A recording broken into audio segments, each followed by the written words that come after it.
So my first thought really is to go and see my parents, who obviously know far more about their family history than I do.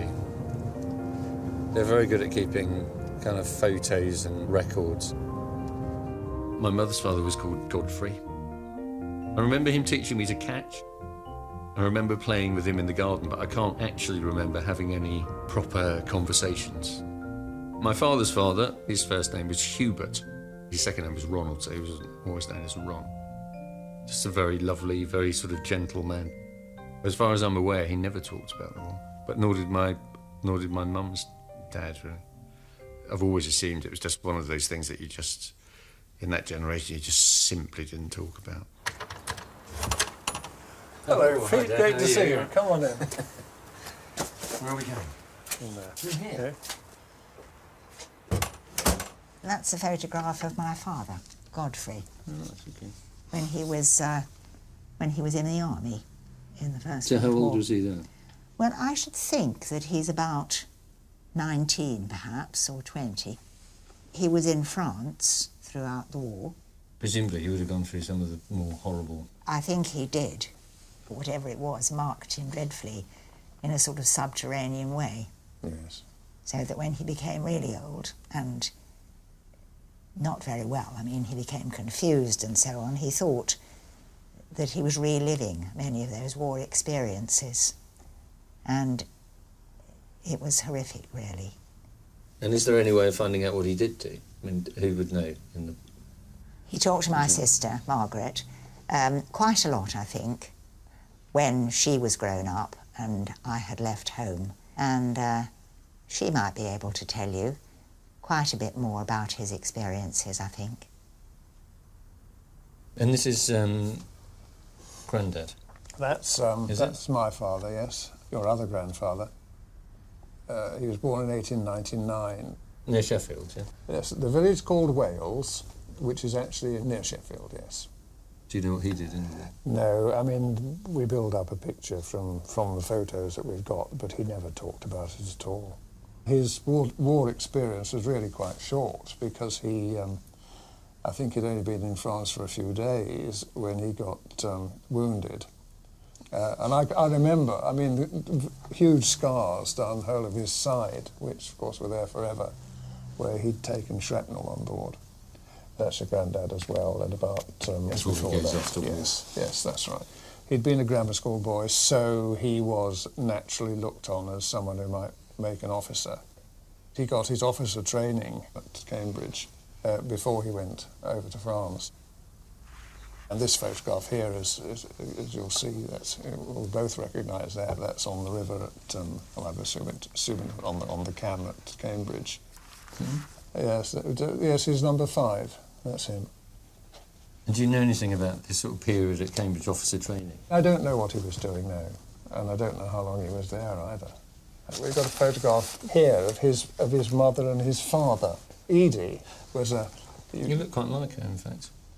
Well, they call it the genetics, don't they? She was married to John, my grandfather. He was a miner. And when she had children of her own, she was determined that they should get a good education because she did not want her children to go down the pit.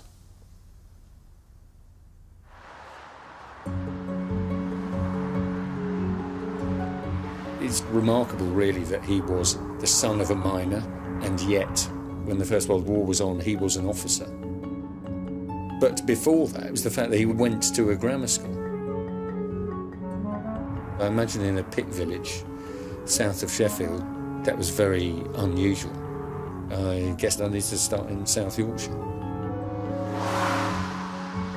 Kiveton Colliery, where Hugh's great-grandfather John Dennis worked in the 1900s, dominated the villages of Wales and Kiveton Park.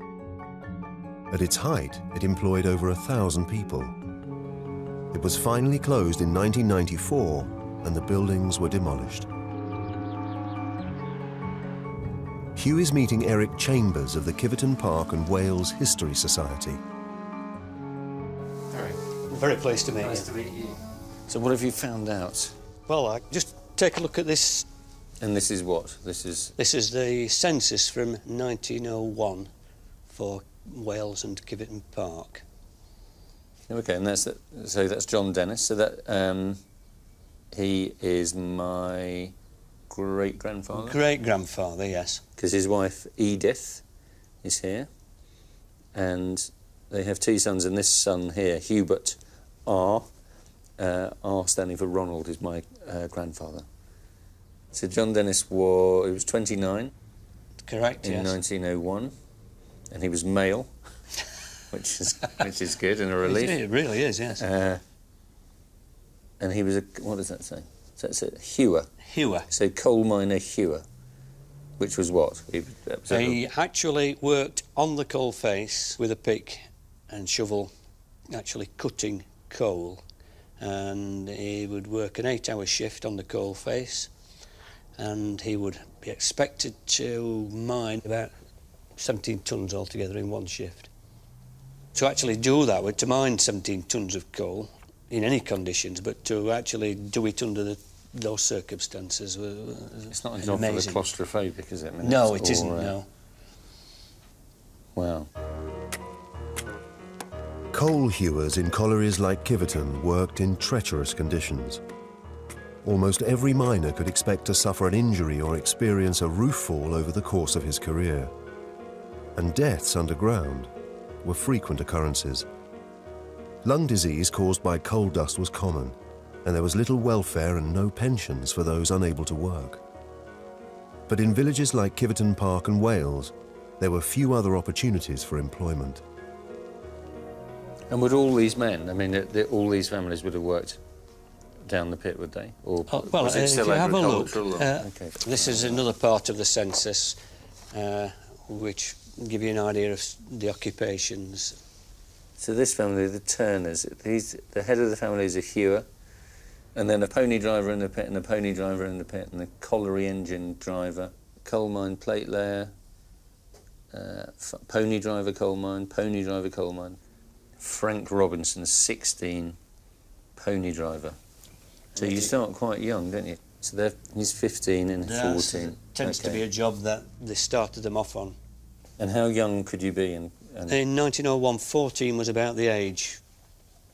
So my great-uncle Jack is 3 at this point, my granddad is 2. So there's got 10 more years. We're 10 years away from that's it, yes. These children having to go That's correct, yes. Well,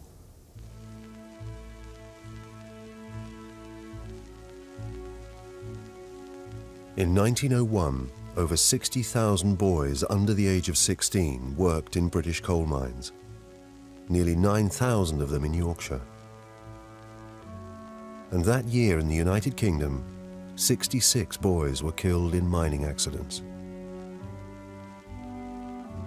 it's astonishing, isn't it, when you think about how young 13 is. That's kind of frightening, really, isn't it? Well, it's a job I couldn't have done at all. I managed to get out through education, and my father always told me he didn't want me to work down the pit. I went to grammar school. Which is what my grandfather did. Yes. The way out was education, if he could get it.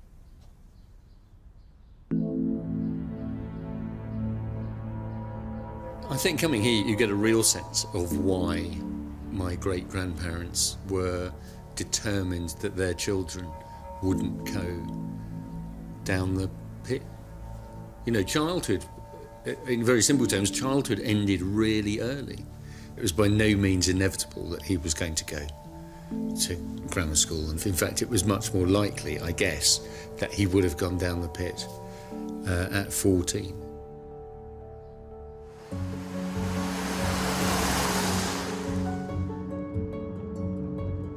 I know my grandfather made it to grammar school, but I don't know how he did that.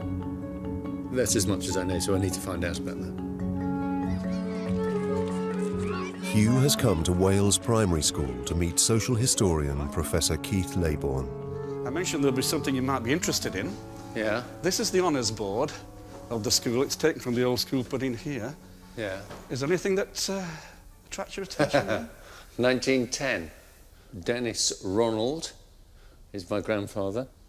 He got a scholarship. He got a scholarship. Wales Educational Trust. Yeah. So what did that mean? Well, it was the local landowners who raised money to allow bright working-class kids from this district to go to grammar school. So he did well? He did very well. To win a trust award, or indeed a county award, you are one in about 100 children. That's okay. It's that rare. And in a sense, if you were a son of a miner, probably even rarer. In the early 20th century, secondary education was largely provided by public and fee-paying grammar schools, attended almost exclusively by children from the upper and middle classes. Less than 5% of working-class children made it to secondary school. But secondary education was expanding. The government began to help fund the building of a wave of new grammar schools. In return for this state aid, more places would be made available to children from poorer backgrounds. These places were awarded by scholarship, and to win one, Ronald Dennis had to show exceptional ability. Well, here's the exam that I feel slightly nervous, if I'm honest. grandfather would have sat. But remember, this is a 10 and 11-year-old child that's probably taking this. Here's arithmetic paper. Postcards already stamped can be bought at the rate of 11 for 6 pence. Similar postcards, unstamped, can be bought at the rate of 25 for 1 penny. Explain which is cheaper, to buy postcards already stamped or postcards and stamps separately. It doesn't tell you how much stamps were. And that's so the problem, that's right? almost impossible It's to almost know, impossible, because I tried working that out yesterday and I couldn't. We'll have to phone the post office and find out. No, our collective ignorance is quite profound, really, isn't it? You see, that's the kind of question that most 10 or 11-year-olds would just go, Yeah. So this is genuinely difficult, isn't it? It is very, very difficult for a 10, 11-year-old child. Do you know anything about the grammar school that he ended up at? Well, it was Woodhouse Grammar School, opened in 1909, designed for 200 pupils, but was demolished recently. The next thing we have is a picture from about 1915, thereabouts. See if you can spot... Oh, this was my grandfather. Can I find him? There's that. Yeah, that's definitely him. And I believe you've got an Uncle Jack or a great... I have, yeah. Is that Jack? It was a uniform and a half, wasn't it? And if you were, I mean, you know, kids taunt other kids. If you were the two kids from the mining village who'd gone off to the grammar school and you came home every day wearing this sort of expensive-looking... I'd stick together if I were them. Really? I mean, it would have been... I think, I think the real problem I think you face at the turn of the century is this class situation. You are actually moving from being working class into a middle-class environment. You're not accepted by one, and you're beginning to almost alienate yourself from another. And I think that's a real difficulty. Because you get it from both ends, really. Remember, you're not really part of the middle class, but you're no longer part of the working class. Yeah. Both he and his brother, Jack, both went to grammar school, which kind of set the course for where I am now, if you like. If no one had got them in, or if they haven't got themselves in, I wouldn't be doing what I'm doing now. Ronald Dennis left grammar school with expectations of a professional career and a bright future. But the world he found himself in was in turmoil. The First World War was raging in Europe, and thousands of young British men had already been killed. Ronald's plans were put on hold, and in January 1917, he joined the army. The next thing we definitely know about my grandfather is that he ended up in officer training in Cambridge. So I guess the next step is to maybe get to Cambridge and see what there is there. Hugh is visiting St John's College, which housed officer cadets during the First World War, and which he himself attended 60 years later. I started there in the 80s. I imagine I was going to places that my grandfather had been at previously, but I've no idea what he did or what the officer training school was. Hugh is meeting Professor Gary Sheffield, an expert on the history of officer training during the First World War. Hey Gary, how are Good you? to meet you. This is rather odd for me because this is my old college. Right. Before coming to Cambridge for officer training, Ronald Dennis had joined the army as a private soldier. Gary has found a copy of his military service record. Would you like to start by looking at this form? Right, so this is an application for admission to an officer cadet unit. He's been talent spotted. He's in training as an ordinary soldier. Someone has recognised that there is some sort of potential for leadership there, and so therefore he's recommended to be commissioned. And was it unusual for grammar school boys to get commissions, or how did that work? Before the war, definitely yes. The vast majority of officers came from public schools. But during the war itself, well, given the huge casualties, particularly among officers, the army was actively looking to recruit talented soldiers, no matter what their social background, and to some degree, social snobbery goes out the window. Actually, it's, can you do the job? That's fascinating.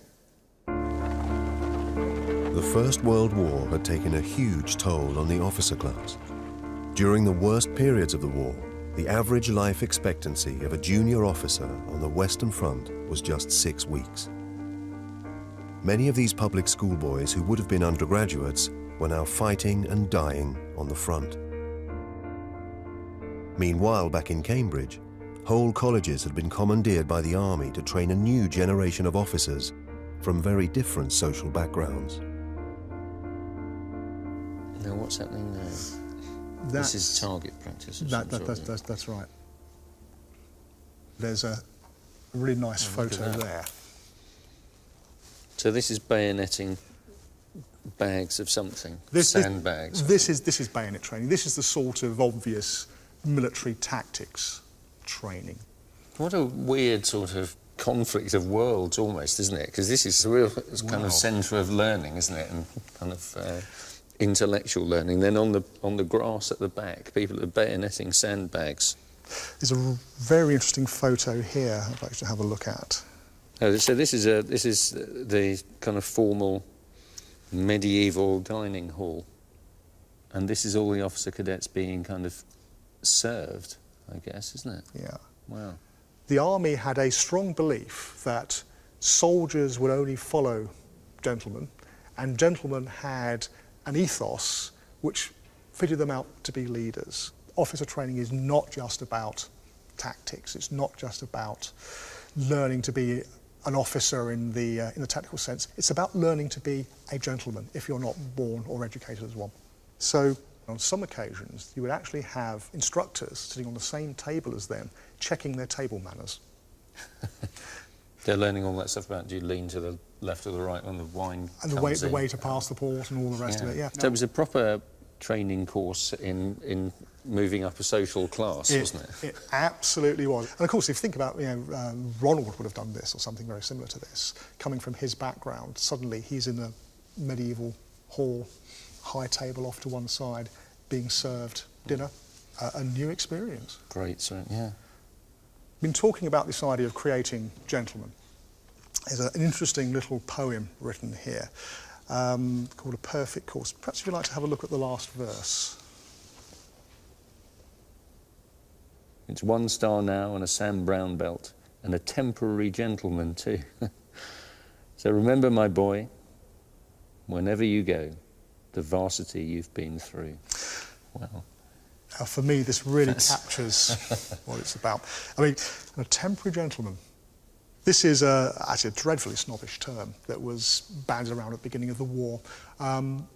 Officers like Ronald would have been hold temporary commissions. They would have been known as temporary officers, as in, once the war was over, they'd be back to civilian life.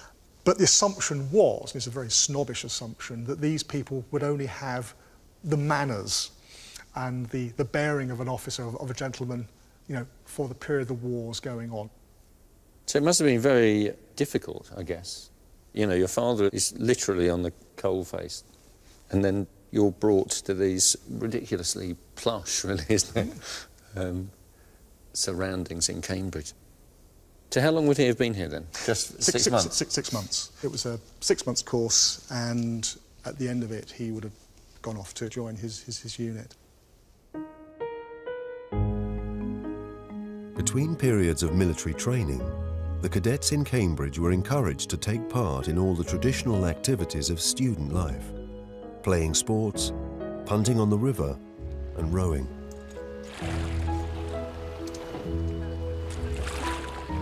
I should think Ronald, my grandfather, found it very, very strange to be here. I should think this was unlike anywhere he'd imagined he would end up. Well, I don't suppose any of this felt very real to him. I don't think it could.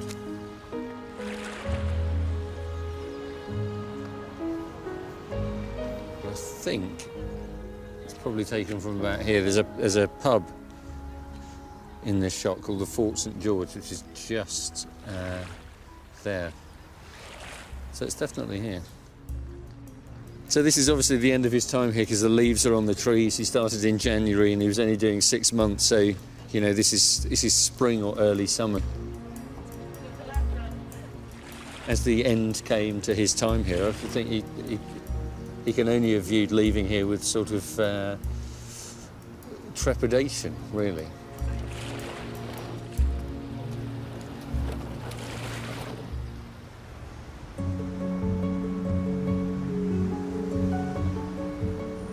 According to my dad, Ronald only arrived in France in the last weeks of the war and was quite badly wounded.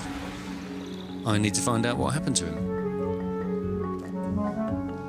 Hugh is visiting the Imperial War Museum in London. He's meeting military historian Nigel Steele. Hi, Hugh. Hi. But what I'm interested in is my grandfather when he leaves Cambridge and heads off to war. Well, I mean, the first thing, I think, is his medal index record. And what's useful about the medal index record is it actually gives us the date he arrives in France. So he goes to France on the 12th of October 1918. So the war ends on the 11th of the 11th of 18. Although presumably there is a bit of stuff after that, isn't there? There's a month to go. But what's interesting about entering the Western Front at the beginning, middle of October, is that you're almost at the climax of the war. There are large numbers of German soldiers who are fighting as hard as they've ever fought. And although we can historically see that there may only be a month left, it doesn't make a difference. He doesn't know that. By October 1918, the fighting on the Western Front was getting ever more desperate. The stalemate of trench warfare had been replaced by chaotic mobile combat across devastated terrain. The Germans had fallen back towards the Belgian border, close to the River Sambre. So the British High Command planned a major assault to smash these new German lines. And what does he do when he arrives then? Well, he was a platoon commander. So he would have been in command of a group of 30, 35 men. He's 19, and he's 19 years old. He's just arrived from Britain. There's a group of maybe 25, 30 hardened soldiers from the north of England, and you've been plonked from nowhere on the top. I mean, it's an intimidating prospect. The target of Ronald's platoon was the village of Fouteuil. To capture it, Ronald would have to lead his men through more than a mile of fierce German defences. The attack takes place at 5 o'clock in the morning. It's very dark. There's a mist floating around. It's going to be extremely noisy. The shells will start flying in both directions instantaneously. Machine guns will crack out. You're not really going to be able to see where you're actually going. So very soon casualties will fall. I think the battle will degenerate into an almost inconceivable, terrifying experience. Despite the German resistance, Ronald and his battalion successfully captured the village of Fouteuil, but they suffered heavy losses. The battalion was unlucky in losing 13 officer casualties. 5 killed, 8 wounded. And he gets wounded. He gets wounded. On this day. That's right. Yes, we know that because if we go down the rest of the the medical reports that we've actually got for him. And this is the description of the wound that he actually gets. Wounded as above by fragments of shell wound or some sort of upper arm right. And what does shell mean in that instance? Does that mean artillery shell, or does that mean... Yes, an artillery shell that would have been fired and burst into fragments, and this large lump of hot metal would have flown towards him and ripped across his arm. It's all healed up within 2 or 3 weeks, so it's actually not that bad, but it's bad enough to take you off the battlefield. Lucky. Very lucky. You know, tiny bit higher, That's tiny right. bit to the left. And that's where luck is on his side. It does seem to be. When you look at the way it pans out for him, he could be somebody you could say had a lucky war. Yeah, well, very, very lucky one. Following his injury at Futoi, Ronald Dennis was sent home to England to recover. After the war, he left the army, married, and became a secondary school teacher. He died in 1990, aged 91. I wonder, when I hear about his service, whether he rather underestimated what he had achieved. I mean, what I'm rather proud of, really, is the fact that, you know, when he was called upon, he did the thing that he was called upon to do.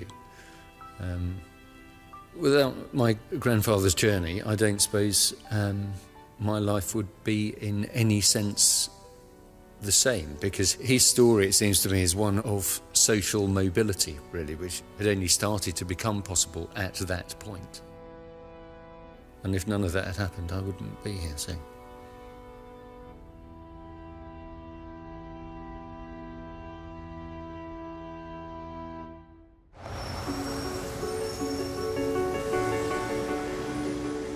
Now Hugh wants to explore the very different war experience of his other grandfather, Godfrey Hindles.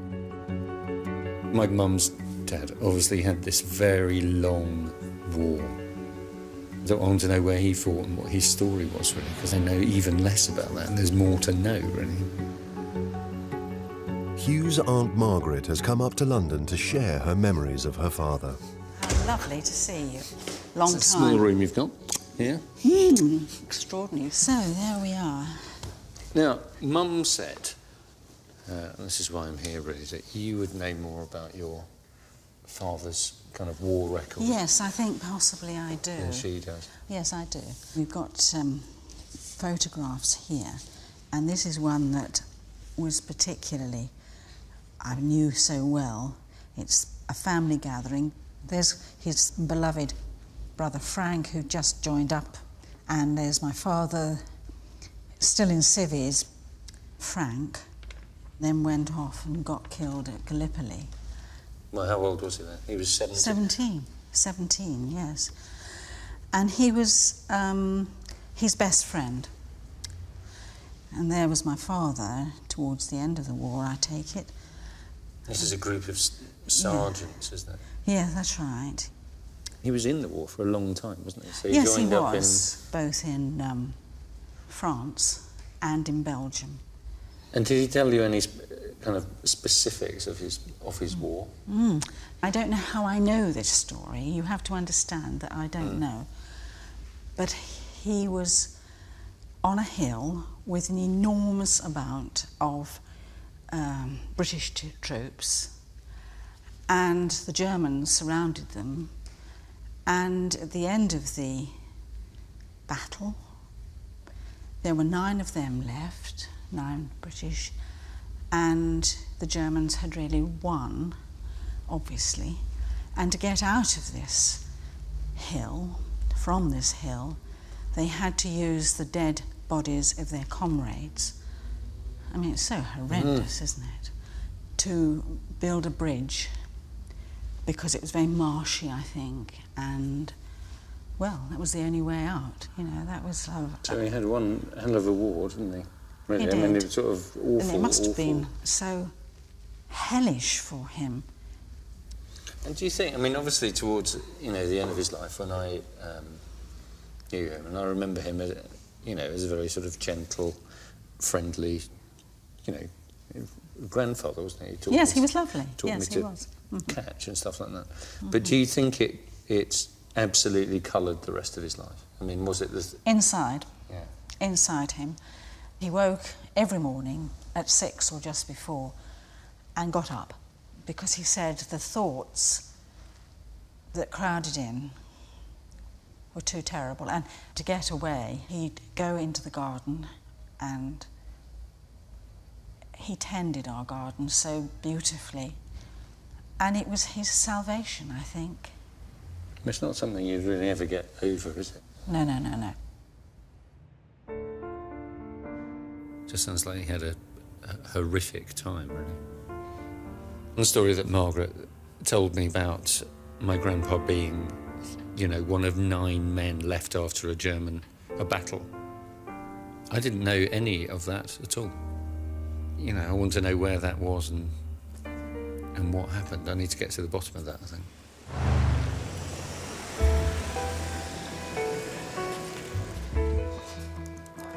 Hugh is starting by doing an online search for Godfrey's military service record.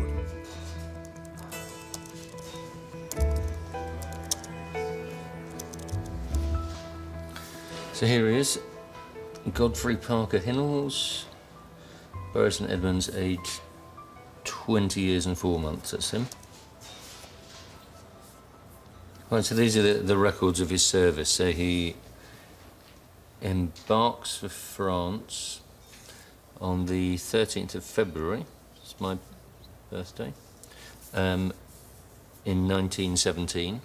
It's all in a strange order, but he's in kind of active service in France for 18 months or so. It's very confusing because they've just filled in gaps wherever there is a gap, really. So it seems to start in 1919, go back to 1916. Well, and it's just dates, really. I need to get to the story behind it, find out what happened in each of these places.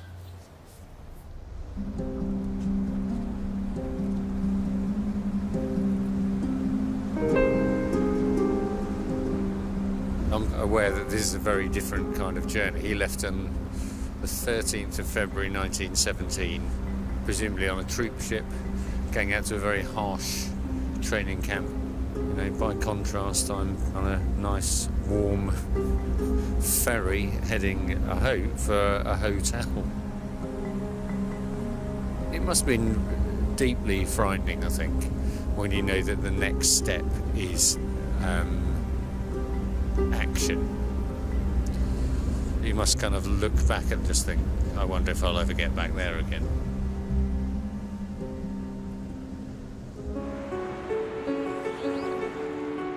Hugh is in northern France, heading south to the city of Aras, where Godfrey was sent shortly after he arrived. It was the scene of one of the pivotal battles of the First World War. By April 1917, the Western Front was in stalemate, with both sides dug in a vast network of trenches. To break this deadlock, the British launched a major offensive against the German trenches outside the city of Aras.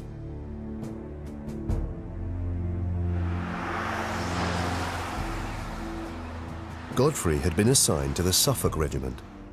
In early April 1917, they were stationed close to the village of Neuville-Vitasse, southeast of Arras.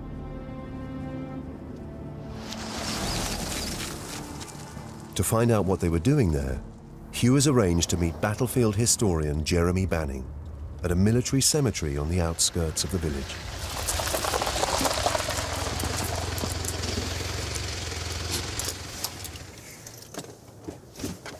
Hi. Hi. Hello, Hugh. Nice to meet you. And you. Can I tell you what I know, then? Yes. What I've worked out so far is that his war, his, action, started here, somewhere here. There are other bits of his story that I'm following as well, where he gets stuck on the top of a hill with sort of 9 men, and they're the only ones left standing, really, which I want to get to the bottom of. But I'm just sort of interested to know what happened here and why he was here. Yeah. Well, I've got some maps, if I can show you that'd be great, modern maps, and we can see whereabouts we were. Okay, well, here's the town of Arras here, and this is the village of Neuville-Vitasse, just here. So the tree-lined road that you can see just running just on the ridge, perhaps 300 yards away from us, that's the position that they're brought to, between Neuville-Vitasse and Hennin-sur-Cojeul. And we're we're just here, yeah. Looking just here. that way. Absolutely, looking back across the field. So what was Godfrey doing here on that, you know, in April 1917? Well, if I can refer you to the war diary here, if you have a look on the 13th. Okay, so a great deal of burial and salvage work was done by the battalion in the vicinity of the trenches in front of the Hindenburg line. The trenches up towards this area had been attacked on the 9th of April. So the Suffolks were brought in, as the war diary says, to bury the dead who had been killed in the attack on the 9th of April. And that's why we're here, because there's a very, very good chance that Godfrey and the Suffolks created this cemetery that we're standing by.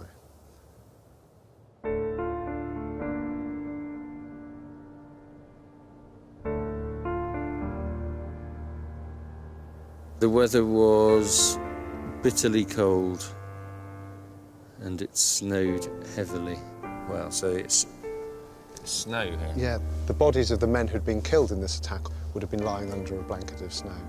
And so Godfrey's role would have been to find those men underneath that snow and dig into it, to try into the snow, to try and recover that body. A lot of the bodies would have been blown into pieces as well. So they would have been in a pretty dreadful state. So a horrible job. You can see the fact that these men are buried with the headstones buttressed next to each other. There was no time for individual graves. They would have dug a long trench and buried them in there.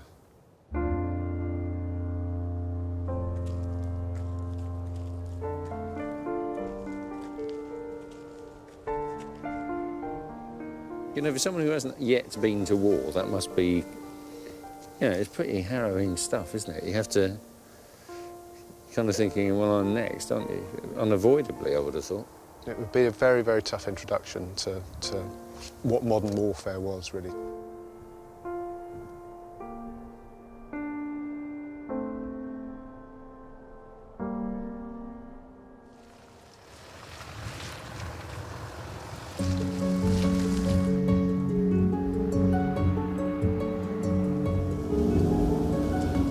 So we're coming up now, we're coming up onto this high ground of Hennin Hill, and the German line ran across to the left, just behind the ridge. And if you look in front of you to the left, you can see the remains of a German strongpoint here. This whole landscape used to be dotted with these, and this was a machine gun position within the Hindenburg line. The Hindenburg line was a massive German fortification that stretched across northern France. It was made up of an elaborate network of trenches and tunnels, surrounded by fields of barbed wire. During the Battle of Aras, breaking through the Hindenburg line was the Allies' main objective. Godfrey's next assignment with the Suffolks was to launch an attack on this formidable fortification. Anywhere here? Yeah, perhaps if we stop in there, then we can pull up on the right here. Jeremy has brought Hugh to the site of the attack. The Hindenburg line itself was two lines of trenches, and we're between the two. And the reason we know where we are is because you can see this white chalk line in the field running through there. Can you see the residue on the surface? Yeah. So that gives you the perfect line of the support line of the Hindenburg. And that is because that had been dug down into the chalk, and so it leaves a perfect scar on the landscape. The Allies had already seized a short stretch of the Hindenburg line north of this area. The plan was for Godfrey's Suffolk battalion to enter the German trenches in the north and fight their way down using grenades, killing and capturing German soldiers as they went. This is a German map of the time, showing perfectly the Hindenburg line running down here in blue. This is their start position, and they're working down the front and support line of the Hindenburg line. You're actually attacking along trenches rather than attacking against them. Okay. And what happens then? Let's have a look at the war diary once again. So let's see. Oh, okay. The advance commenced at 4:45 a.m., meeting with a good deal of opposition of all sorts.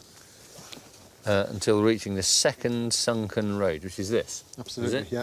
So they're not in open country, they're fighting their way down a trench, above the trench or in the trench? No, they're in the trench. To put it in its crudest term, what you're doing is you're throwing grenades at the enemy, who are doing the same to you as well. I'll show you what the trench was like. You can see the way it goes along and then returns in fire bays. So you have this zigzag shape. So when you're bombing your way along, you don't know what you're going to encounter when you're working your way around each bay. Specialist bombers who would pull the pin on their grenade, throw the grenade up over the top here, and then specialist bayonet men whose role would be, in the split second that grenade explodes, to be round the corner to bayonet any Germans. Once they bayoneted them, the quickest way to dispatch someone is rifle butt in the face. So it's smash into the face. The nature of the fighting within this is about as brutal as it can get. And if we think about Godfrey having joined the battalion in March, he's thrown into one of the most savage infantry battles of the entire war. So he is now, from being as green as you can get, in the middle of this utter melee. 3 hours after starting their attack, Godfrey and the Suffolks were within 200 yards of their objective. But there their progress was halted. The Germans began a fierce bombardment of the trenches from a neighbouring village, and the British were forced to retreat. There's a series of memoirs left by a man called Captain Stormont Gibbs, who was the adjutant of the 1st 4th Suffolks. This is of this actual attack? Absolutely, yes. We calculated that not more than half the battalion could be left to hold 2 miles of trench. So they've lost that number of men, is that right? As you go down. Soon came the news that we had no one left in the front trench. All were wounded or madly trying to escape with the wounded. Then came the report that our bombs, which we kept hurling up to the front, were duds and so were useless. When the enemy had driven us back for a considerable distance along our front line, he was of course able to work down the communication trenches and get in behind our men. They tried to save themselves by bolting across the open, but they ran into barbed wire and were mopped up to a man by machine guns. Wow. So they lost half their men? They lost half their men, yeah. And ended up at the end of the day exactly where they started. Of around 700 men who began the attack on the Hindenburg trenches, just 350, including Godfrey, survived. What an introduction to combat that is, really. It's very brutal. It's very brutal. It's almost impossible to imagine the noise and the horror of finding yourself in something like that. You're just fighting for your life, and the way that you have to fight for your life is to kill lots of Germans as you go. It's impossible to imagine what the effect is, really. By the end of the Battle of Aras, the Allies had taken hardly any ground, yet the cost to human life was immense. In 5 weeks, the Allies suffered nearly 160,000 casualties, an average of over 4,000 men a day.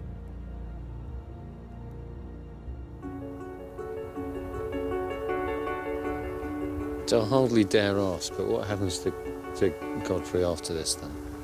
The next major action is not too far from the Belgian city of Ypres, sort of between Ypres and the Passchendaele Ridge. So this is Passchendaele that's right. About to happen now. That's right, yeah. This is like a series of really awful fixtures, isn't it? It's like it is, yeah. You go and have a rest, and then you're going to play the next one. Absolutely. It's sort of horrific fixture list.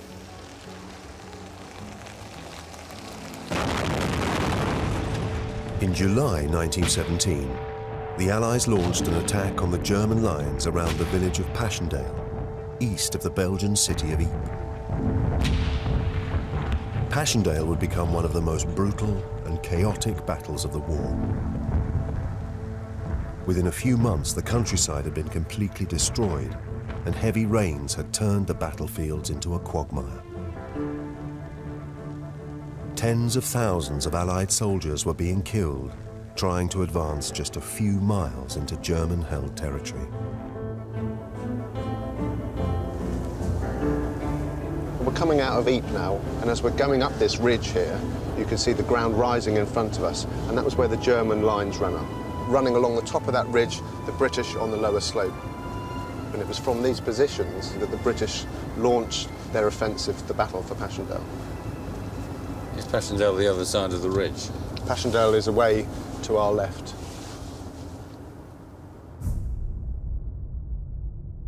On the 26th of September, Godfrey and the Suffolks were set to launch an attack on the German lines towards the Passchendaele Ridge. But their plan came to nothing. Before they could leave their starting positions, they came under intense German artillery bombardment. By the end of the encounter, they'd suffered over 250 casualties, a third of the battalion. Godfrey survived, and he and his comrades were withdrawn from the front line and spent the winter in camps close to the town of Popperinge. The town of Popperinge, close to Ypres, was commandeered by the British Army during the war. Just off the town square was Talbot House, a club for British soldiers. Today it's a museum. Hi, Hugh, please come in. Welcome to Talbot House. The secretary is Jan Luagi. So this is my grandfather, Godfrey.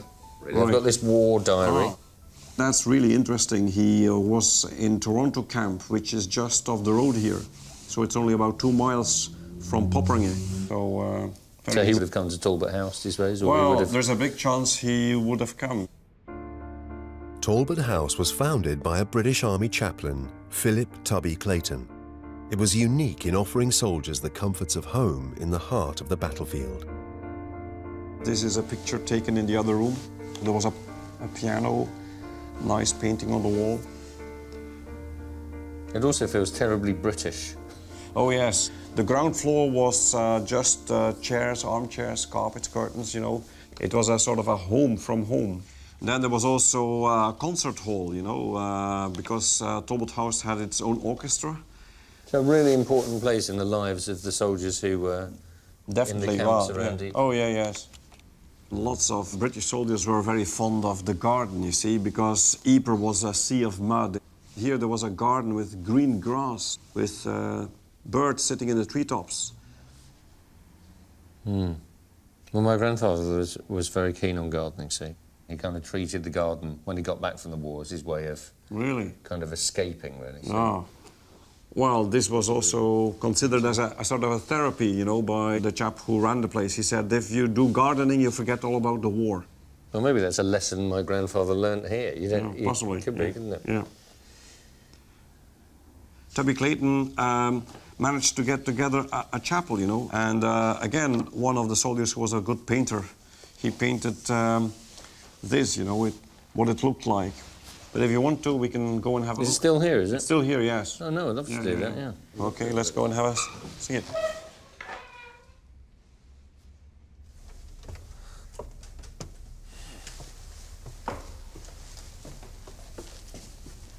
It's incredibly simple, isn't it? Yes. We found a very nice account by one soldier who was telling his wife all about Talbot House. And pushing through the door, I found myself at once in a different world. During the preceding 3 weeks, I had lived in a land of mud and death. Many of my best friends had passed over. Others I had seen mangled, wounded, and in agony.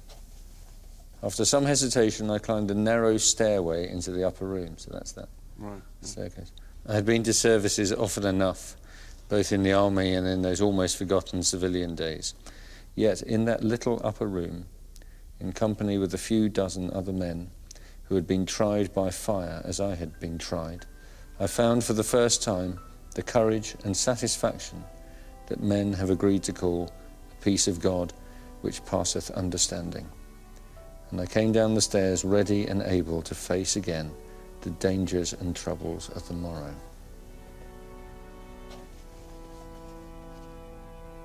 You can see that, really.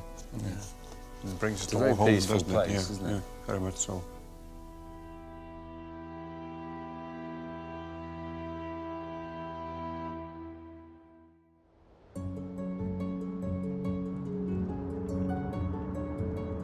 I still don't know how his war ends. And I also need to see if I can get to the bottom of this story where he is one of the last men standing on this hill surrounded by Germans. And I don't think I've found that yet. Neither of the places we've been seem to be that. In the spring of 1918, having spent the winter away from the front line, Godfrey Hinnells found himself once again in the thick of the action. The German High Command launched a massive attack on the Allied forces on the Western Front, the Spring Offensive. Godfrey and his new regiment, the Lincolnshires, were charged with defending the village of Witzkete on the outskirts of Ypres.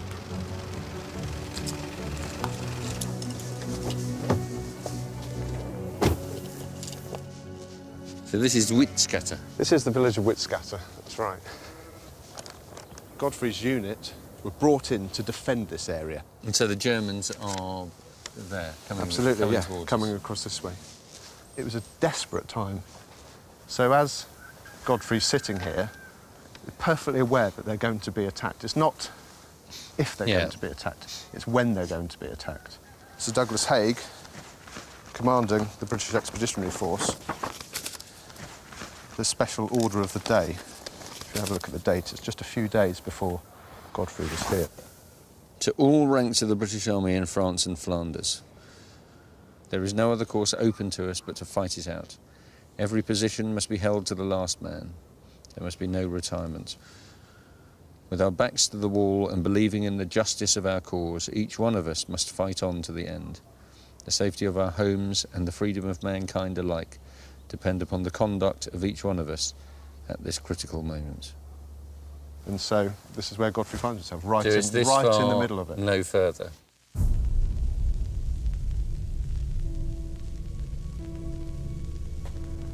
On the morning of the 16th of April 1918, the Germans launched their attack.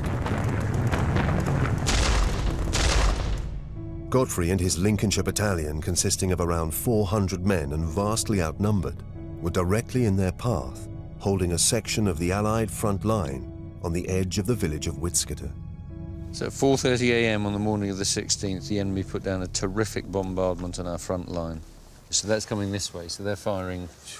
They're firing. Well, we're on this line here, so they're coming this way. Under cover of a dense fog, the enemy attacked on the flanks of the battalion and succeeded in breaking our line.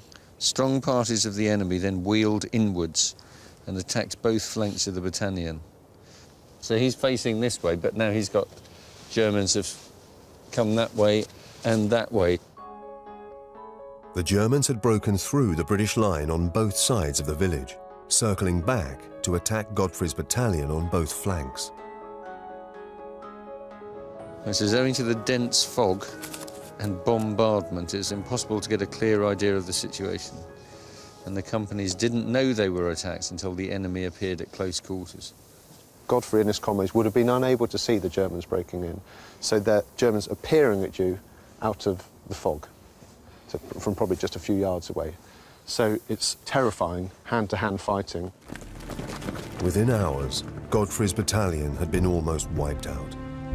Small pockets of soldiers were left to defend the rising ground on the edge of the village, while the Germans closed in steadily from both sides.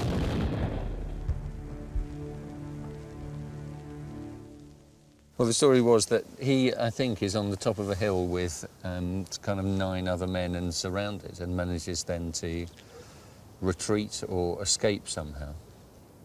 According to my Aunt Margaret, he said that they kind of had to use the bodies of their dead colleagues kind of walkway. But I'm sure you couldn't ever really verify that. That would never be in here, would it? I think it's 86 men, 87 men made it out of this action. So the account of there being 9 men, that might be 9 men from his platoon. So how many would have started the action? Well, so 80-something? No, perhaps 400. Right, OK. So you've lost 3/4 of the company. Of the entire battalion. Do you think this is probably where that story of 9 men It ties in. Comes from. It ties in very well. There's no other action within Godfrey's service that would tie in with this. Well, I'm glad I know where it is. I'm glad I wasn't there at the time.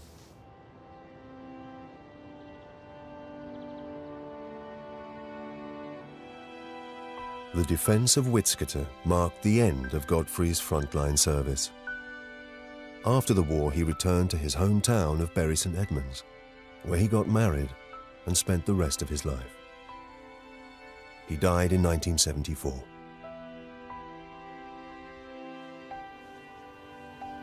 It's been a very interesting journey.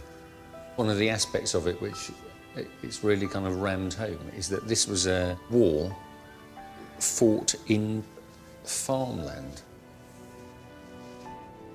It was just a sort of muddy, bloody, horrifying mess. I'm glad I now understand the landscape. I have a better feeling for what it was like and how awful it was. I understand entirely why neither of my grandfathers really wanted to talk about the war, because why would you want to talk about the war? It's so unremitting in its sort of awfulness that I imagine you wouldn't really want to inflict it on anyone else. In the end, they might not have talked about it, but I am delighted that they had the choice not to talk about it. In other words, that they got home.